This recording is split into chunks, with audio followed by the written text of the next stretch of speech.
क्योंकि महापुरुष कहते बोलना तब चाहिए जब आपको अवसर मिले।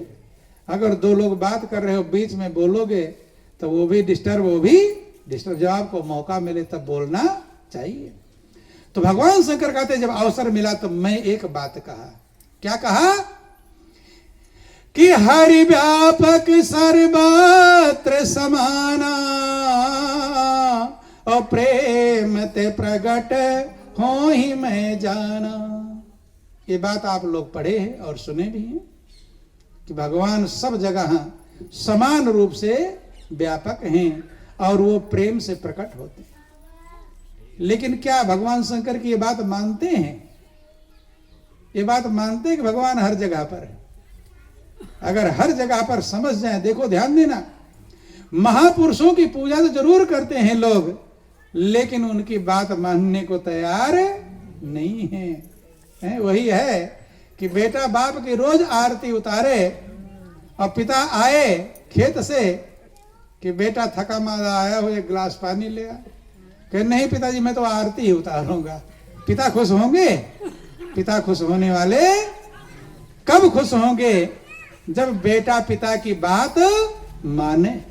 बंधुओं, ऐसे ही जिस भगवान की हम पूजा करते हैं, अगर उनकी बात मान लें तो हमारा कल्याण हो जाएगा। बात मानना ही पूजा है, याद रख लेना।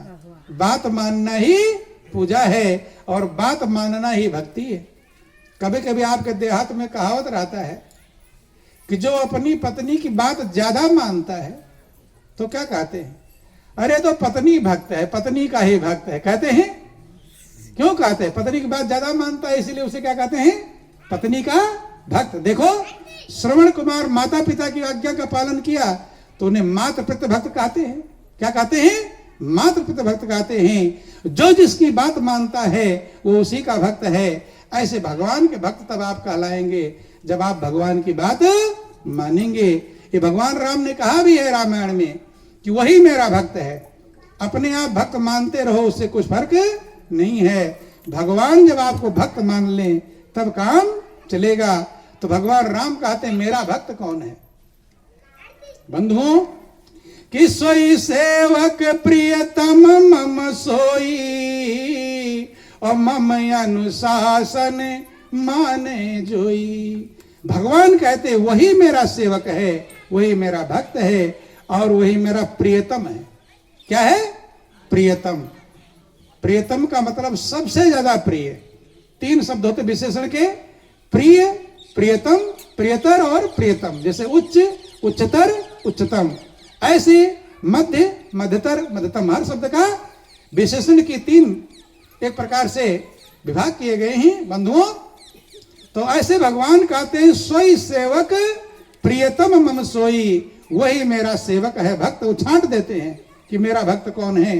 अपने आप सब भक्त बनते हैं, लेकिन भगवान ने परिभाषा बता दिया कि मेरा भक्त कौन है। सोई सेवक प्रियतम मम सोई। प्रियतम माने श्रेष्ठ प्रिय है, ज्यादा प्रिय है। कौन? मम अनुशासन माने जोई, जो मेरी आज्ञा मानता हो। और आपके लिए भी वही प्रिय है। ध्यान देना, आपके लिए प्रिय कौन है? जो आपकी आज्ञा माने कि ना माने? जो आपकी आज्ञा मानता है वही आपके लिए प्रिय है। और घर का व्यक्ति भी हो और आपकी बात ना माने, आप कहो इधर हो जाए उधर, प्रिय रहेगा? घर का व्यक्ति भी प्रिय रह सकता नहीं है। ऐसे बंधुओं, तो महापुरुष कहते आत्मा सो परमात्मा, जो आपको प्रिय है वही भगवान को प्रिय है। जब आपकी आज्ञा जो मानता है वो आपके लिए प्रिय है। तो भगवान कहते मेरे लिए भी वही प्रिय है जो मेरी आज्ञा मानता है। और जो भगवान की आज्ञा मान जाए उसी का कल्याण होता है। तो भगवान की ये आज्ञा है। भगवान शंकर कह रहे हैं कि हरि व्यापक सर्वत्र समाना। भगवान सब जगह बराबर हैं, न कहीं ज्यादा और न कहीं कम है। और प्रेम से प्रकट हो ही मैं जाना। और प्रेम से प्रकट होते हैं ऐसा मैं जानता हूं। ऐसा मेरा अनुभव है, प्रैक्टिकल। पढ़ा नहीं हूं किताब में, रट कर आ गया हूं, रट्टू तोता नहीं। जाना हूं, जाना माने प्रैक्टिकल। ये मैंने प्रैक्टिकल समझा है, अनुभव किया है कि भगवान प्रेम से प्रकट होते हैं। तो ना तो लोग इस बात को मानते हैं कि भगवान हर जगह पर हैं। अगर हर जगह पर हैं तो फिर कहीं दौड़ने की जरूरत नहीं है। कोई कहीं दौड़ता, कोई कहीं दौड़ता, कोई कहीं दौड़ता है। अगर इस बात को मान लोगे तो जहां हो वहीं परमात्मा है। दूसरी चीज है प्रेम से प्रकट हो ही में जाना। वो कहते भगवान प्रेम से प्रकट होते हैं। ये बात भी लोग नहीं मानते। मानते हैं? प्रेम तो करते हैं, लेकिन बंधुओं किस प्रेम से प्रकट होते हैं?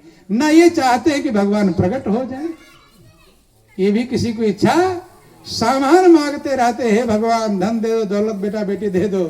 लेकिन भगवान मिलकर क्या करेंगे? और सेवा करवाएंगे, क्या करेंगे? बोलो वृंदावन बिहारी लाल की। इसलिए ज्यादातर लोग जो भगवान की भक्ति करते हैं, ध्यान देना, ज्यादातर सामान मांगने के लिए भक्ति करते हैं। किसके लिए? सामान मांगने के लिए। भगवान को मांगने के लिए कोई करता है? ज्यादातर गौर कर लेना, 90% भक्त ऐसे होंगे जो भगवान की भक्ति पूजा इसीलिए करते हैं कि कोई बेटा मांगेगा, कोई बेटी मांगेगा, कोई धन मांगेगा, कोई कार मांगेगा, कोई ये मांगेगा। हैं? मनौती मानते नहीं मानते? मनौती मानते हैं कि मेरा ये काम बन जाएगा तो मैं पूजा कराऊंगा या नारियल फोड़ाऊंगा या लड्डू चढ़ा, कुछ मनौती मानते हैं। और मनौती के साथ साथ गांठ भी बांध कर आते हैं। गांठ नहीं बांधने जाते हैं तीर्थों में, लाल लाल पूरा पेड़ में लटका रहता है। क्या लटका रहता है? लोग गांठ बांध बांध कर गए हैं। ध्यान देना, थोड़ा समझना। गांठ बांधते हैं क्यों? कि जब मेरा काम बन जाएगा तब मैं आकर गांठ को खोल जाऊंगा। अगर काम नहीं बना तो खोलेंगे? किसे बांधते हैं उस गांठ में? बोलो वृंदावन बिहारी लाल की। इसीलिए महापुरुष देखा देखी एक गांठ हम देखते हैं कहीं, वो क्या नाम है, भगवान शंकर का जो बैल नंदी होता है वो बना, उसके कान में पता नहीं क्या क्या कहते हैं लोग। कहते हैं अपनी इच्छा वाला कान में बोल दो, जो इच्छा होगी वो। बोलो वृंदावन बिहारी लाल की। गांठ बांध कर, एक ने गांठ बांध दिया तो सब गांठ बांधना चालू कर देते हैं। ध्यान देना, बांधो, अच्छी बात है, हमें कोई दिक्कत नहीं है। लेकिन क्या मनौती माने हो ये कीमती है, हैं? मनौती तमाम मानते, मैं जागरण करा दूंगा मेरा काम बन जाएगा, मैं ये करा दूंगा, तमाम चीजें। लेकिन हम पूछते हैं कि क्या किसी ने ऐसा मनौती मांगा कि हे भगवान जिस दिन तू मुझे मिल जाएगा तो मैं 10 रुपए का लड्डू चढ़ाऊंगा? ऐसा मनौती मांगा किसी ने? हैं? हमने आज तक, हो सकता मांगा हो, मैंने कोई छुपा नहीं रहता, लेकिन हमने आज तक किसी को सुना नहीं कि हे प्रभु जिस दिन तू मुझे मिल जाएगा तो मैं आकर 10 रुपए का लड्डू चढ़ा जाऊं, या गांठ बांध के आ जाए कि जिस दिन हे प्रभु तुम मुझे मिल जाओगे तो आकर गांठ खोल दूंगा। ऐसी मनौती कोई मानता नहीं बंधुओं, क्योंकि भगवान के सामान तो चाहिए लेकिन भगवान चाहिए नहीं। देखो ध्यान देना, थोड़ा बुरा मत मानना। 2 मित्र हैं आपके। एक ऐसा मित्र है जो आपसे इसलिए प्रेम करता है कि आपके पास गाड़ी है, मोटर है, पैसा है, अच्छा अच्छा खिलाते हो, घुमाने ले जाते हो, इसलिए प्रेम करता है। और दूसरा मित्र आपसे दिल से प्रेम करता है। तो दोनों मित्रों में आप प्रेम किससे ज्यादा करेंगे? सामान चाहने वाले से या दिल वाले से? हैं? दिल से जो प्रेम करेगा। देखो ये मित्र की बात अलग है, बेटी भी है, गौर कर लेना। मान लो आपकी 2 बेटियां हैं। एक बेटी जब आती है मायके अपने घर पर तो कुछ ना कुछ मांगती है कि पिताजी ये सामान दे दो, माताजी ये सामान दे दो। जब भी आती है कुछ ना कुछ मांगती है। और दूसरी बेटी को आप देते हो तो नहीं नहीं मेरे पास सब है। नहीं समझ में? बेटी अपनी ही है, प्रिय बेटी है, और बार बार मांगती अगर रहे तो आप कौन, दोनों बेटी में किससे ज्यादा प्रेम करोगे? जो सामान मांगती है, जो मना करती है? क्यों? आपकी बेटी वो नहीं सामान मांग रही है, बेटी ही है, लेकिन बार बार मांगने से प्रेम घट जाता है। और भगवान से आप लोग क्या करते हो? बार बार मांगते ही रहते हैं। तो आपका प्रेम भगवान प्रेम करेंगे। इसीलिए गीता में भगवान कृष्ण ने निष्काम भक्ति पर जोर दिया। दो प्रकार की भक्ति होती है, एक सकाम और दूसरा निष्काम। निष्काम भक्ति पर जोर दिया, और जिसके अंदर निष्काम भक्ति होती है वही आनंद मग्न होता है। और मांगने वाले की एक इच्छा भगवान पूरी करेगा, 10 इच्छा तैयार रहेगी तो कभी पूरी, क्योंकि इच्छाएं अनंत होती हैं, वो कभी संतुष्ट हो सकता नहीं है। इसलिए महापुरुष कहते हैं कि चाह चूहड़ी चमारनी और चाह नीचन की नीच, और तू तो पूर्ण ब्रह्म था जो चाह न होती बीच। बंधु ध्यान देना, इसलिए छोटी सी कहानी आपको समझा दें, किस प्रकार से भगवान की पूजा करते हैं और मांगते रहते हैं लेकिन सुखी नहीं हो पाते हैं। छोटा सा एक प्रसंग समझाते हैं ताकि आपको हमारी बातें समझ में आ जाए। बोलो वृंदावन बिहारी लाल की। बंधुओं, एक राजा का जिक्र आता है कि राजा के पास 4 रानियां थी। कितनी रानियां थी? 4। थोड़ा गौर से समझेंगे। राजा विदेश गया हुआ था। जब राजा विदेश से लौटने लगा तो अपनी रानियों को चिट्ठी लिखता। फोन नहीं था आज जैसा, चिट्ठी लोग भेजते थे। चिट्ठी लिखा कि मैं विदेश से लौट रहा हूं और विदेश के सामान बहुत कीमती होते हैं, तो जो जो तुम्हें पसंद है चिट्ठी में लिख दो, मैं लेता आऊंगा। तो 4 रानी चिट्ठी लिखती हैं। सबसे बड़ी रानी लिखती है कि मेरे लिए सुंदर सुंदर गहने ले आना। दूसरे नंबर की रानी लिखती है कि मेरे लिए अच्छे अच्छे कपड़े ले आना। तीसरे नंबर की रानी लिखती है कि मेरे लिए श्रृंगार के सामान, क्या क्या लिख दिया। और चौथी जो सबसे छोटी रानी थी, उसने अपनी चिट्ठी में लिखा कि आप आ जाओ, ये मेरा सबसे बड़ा सौभाग्य है। चारों की चिट्ठी पहुंच गई। राजा के पास कोई कमी होती नहीं, सबके सामान उसने खरीद लिया। वापस राज्य लौट आया तो सब रानियों के महल अलग अलग बने हुए थे। जिस रानी ने जो सामान मंगवाया था उसके महल में वो सामान पहुंचा दिया। तो सबसे बड़ी रानी ने क्या मंगवाया था? गहने। अब याद नहीं, इसीलिए तो कहते याद करके रखो। सबसे बड़ी रानी ने क्या मंगवाया था? गहना, आभूषण मंगवाया था। उसके महल में गहने पहुंचा दिए। दूसरे नंबर की रानी ने कपड़े, तो उसके महल में कपड़े पहुंचा दिया। और तीसरे नंबर की रानी ने श्रृंगार के सामान मंगवाए थे, उसके महल में श्रृंगार का सामान पहुंचा दिया। और चौथी जो सबसे छोटी रानी थी, उसने क्या मंगवाया था? आप आ जाओ, ये मेरा सबसे बड़ा सौभाग्य है। तो उसके महल में राजा खुद ही पहुंच गया। अब चारों रानियों में से सबसे ज्यादा सुखी कौन होगा? छोटी। क्यों? अच्छे अच्छे गहने पहनकर नहीं खुश होगी, अच्छे कपड़े, अच्छे श्रृंगार। राजा के बिना सब बेकार है। छोटी के पास चाहे कोई गहने ना हो, फटे चिथड़े कपड़े हों, कोई श्रृंगार के सामान ना हो, लेकिन छोटी रानी सबसे ज्यादा सुख का अनुभव करेगी। तो बंधुओं ध्यान देना, ये किसी राजा की कहानी नहीं है। कहानी तो हमने इसलिए कहा दिया ताकि आप लोग समझ जाएं। वो कहानी हम लोगों के लिए है कि हम लोग ही, वो परमात्मा ही राजा है और हम सभी लोग क्या हैं? अब एक और बोल नहीं, अब चुप। रानिया बनने का नंबर आज झंझट हो जाता है, क्योंकि अब तक राजा बने हैं ना। क्या बने हैं? राजा की तरह आकड़ कर चले हैं। और जो रानी बनने का नंबर आया तो चुप हो गए बिल्कुल। बोलो वृंदावन बिहारी लाल की जय, उमापति महादेव की। ध्यान देना बंधुओं, लेकिन ध्यान देना, आप लोग आरती गाते हैं, ओम जय जगदीश हरे की आरती सभी लोग गाते हैं। उसमें आप खुद ही गाते हैं कि हम, प्रभु हमारे प्राणों का पति है। क्या है? प्रभु हमारे प्राणों का, कि तुम हो एक अगोचर सबके प्राणपति, स्वामी सबके प्राणपति, किस विधि मिलो दया में, किस विधि मिलो दया में, तुमको मैं कुमति, ओम जय जगदीश हरे। ये गाए हैं, सब गाए हैं, लेकिन क्या समझा भी है या गाया 440 स्पीड में गाते चले गए? इसको समझने का कभी प्रयास। जब आप गाते हैं तुम हो एक, तो क्या समझ गए कि वो एक कौन है? तो भगवान कौन सा है उसको पहचानना पड़ेगा। ऐसे गाने से काम चलने वाला नहीं है। जो एक है, आगोचर का मतलब होता है गो माने इंद्रियां, जहां तक हमारी इंद्रियों की पहुंचान है विचरण करती हैं, इंद्रियों की पहुंच से वो परे है, इसलिए परमात्मा को अगोचर कहते हैं। क्या कहते हैं? अगोचर। तुम हो एक और अगोचर।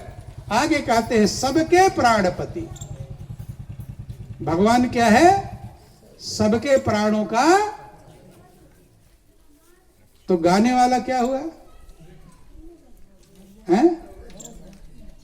अब आज तक कभी विचार नहीं किया। अपने समझ लो, जब वो हमारा प्राणों का पति है तो सबके पास वो पति मौजूद है बंधुओं। तो जो हमारा पति, तो हम क्या हुए बंधु? और हम सभी ने भी चिट्ठियां भेजा है। क्या भेजा है? चिट्ठियां। चिट्ठी भेजे कि नहीं? कोई भी ऐसा नहीं होगा जो चिट्ठी भेजा वो भी याद नहीं है, क्योंकि जो जो आप भगवान से मांगते हो वही आपकी चिट्ठियां हैं। तो कुछ मांगा नहीं है क्या? ऐसा कौन होगा जो भगवान से कुछ ना मांगा हो? अब हिसाब क्या लगाना है कि आपने जो भगवान से मांगा है वो छोटी रानी में आओगे कि बड़ी रानी में आओगे, बस इतना हिसाब लगा लेना है। सामान मांगा है या भगवान को मांगा है? क्या मांगे हैं? बोलो वृंदावन बिहारी लाल की। अगर ईमानदारी से कहेंगे तो क्या मांगा है? सामान। हाँ, कोई बिरला होता है जो भगवान को मांगता है बंधुओं। और अगर सामान मांगा है तो अभी आप कह रहे थे कि जो बड़ी रानियां हैं सामान पाने वाली हैं वो सुखी नहीं हो पाएंगी। सुखी वो होगी जो राजा को प्राप्त करेगी, अर्थात जो प्राण के पति को प्राप्त कर लेगा वो शांति पाएगा, वो सुखी पाएगा। और जो सामान मांग मांग करके सामान पा जाएगा वो कभी शांति। इसीलिए बड़े बड़े धन दौलत बिल्डिंग कार कोठी वाले हार्ट अटैक हो रहे हैं, उनको नींद गोलियां खाते हैं क्योंकि उन्हें शांति नहीं है। इसलिए महापुरुष कहते, छोटा सा भजन है, बोलो वृंदावन बिहारी लाल। तो अब कह रहे थे कि चलो अब तक ज्ञान नहीं था, सामान मांगा था, बड़ी रानी बने थे, तो संत महापुरुष कहते अभी भी टाइम है, जब तक जिंदा हो तब तक टाइम है। अब छोटी रानी बन जाओ। कौन सी रानी? छोटी। कि हे भगवान मुझे तू चाहिए। क्या चाहिए? तू चाहिए। जिस दिन उसकी चाह होगी बंधुओं, वो तो यही इंतजार कर रहा कब तुम्हारे अंदर मेरी चाह हो। नहीं समझ में आई? कब मेरी चाह हो, कि जहां पर चाह होती वहां राह मिलती है। कि जिन ढूंढा तिन पाया और गहरे पानी पैठ, जो बपुरा डूबंडरा रहा किनारे बैठ। तो अब मनोती मानना कि हे भगवान जिस दिन तुम मुझे मिल जाएगा तो 10 रुपए का लड्डू चढ़ाऊंगा, या गोवर्धन की परिक्रमा कराऊंगा, या गांठ बांधाऊंगा। ये अगर मनोती मानोगे तो ये मनोती कल्याणकारी है। क्या है? कल्याणकारी है। और दुनिया के सामान वाली मनोती अशांति और बेचैनी प्रदान करने वाली है बंधुओं। इसलिए महापुरुष समझाते हैं कि जब तक प्रभु को नहीं प्राप्त करोगे तब तक शांति मिलने वाली। छोटा सा भजन दोहराएंगे कि लाख बना ले अरे जमाने और कितने यतन लगाएगा, और बिन ईश्वर को जाने बंदे कभी न शांति पाएगा। बिन ईश्वर को जाने बंदे कभी न शांति पाएगा। हाँ, लाख बना ले अरे जमाने कितने यतन लगाएगा। लाख बना ले अरे जमाने कितने यतन लगाएगा, बिन ईश्वर के जाने बंदे कभी न शांति पाएगा। बिन ईश्वर के जाने बंदे कभी न शांति पाएगा। और कमा कमा के धन तो तूने भर लिया पिटारी रे, कमा कमा के धन तो तूने भर लिया पिटारी रे। जिसने तुझको सुंदर तन दिया उसकी सुधि बिसारी रे, जिसने तुझको सुंदर तन दिया उसकी सुधि बिसारी। और भक्ति बिना है पामर पगले, भक्ति बिना है पामर पगले, पग पग ठोकर खाएगा। बिन ईश्वर को जाने रे बंदे कभी न शांति पाएगा। बिन ईश्वर को जाने रे बंदे कभी न शांति पाएगा। लाख बना ले अरे जमाने कितने यतन लगाएगा, लाख बना ले अरे जमाने कितने यतन लगाएगा। बिन ईश्वर को जाने बंदे कभी न शांति पाएगा। जब देवता बेचैन है रावण के त्राहिमाम से, तब जब तक प्रभु नहीं प्रकट हुए तब तक उनको भी शांति नहीं मिली। तो आप भी अज्ञानता के रावण से त्रस्त है, आपको भी शांति नहीं मिलेगी जब तक प्रभु मिलेंगे नहीं। बंधु कहते हैं कि जो जो बटोर रहे हो ये आपके काम आएंगे नहीं, कि धन दौलत परिवार महल सब प्यास बढ़ाते जाएंगे। धन दौलत परिवार महल सब प्यास बढ़ाते जाएंगे। अंत में तुमको ये सब पगले बिल्कुल ही ठुकराएंगे। अंत में तुमको ये सब पगले बिल्कुल ही ठुकराएंगे। और आत्मा प्यासी परमात्मा की, आत्मा प्यासी परमात्मा की, उसी से प्यास बुझ पाएगा। बिन ईश्वर को जाने रे बंदे कभी न शांति पाएगा। बिन ईश्वर को जाने रे बंदे कभी न शांति पाएगा। लाख बना ले अरे जमाने कितने यतन लगाएगा। लाख बना ले अरे कितने यतन लगाएगा। बिन ईश्वर को जाने रे बंदे कभी न शांति पाएगा। बिन ईश्वर को जाने रे बंदे कभी न शांति पाएगा। बंधुओं, जैसे कोई खूब प्यासा हो, अब उसे पानी ना दो, अच्छे अच्छे भोजन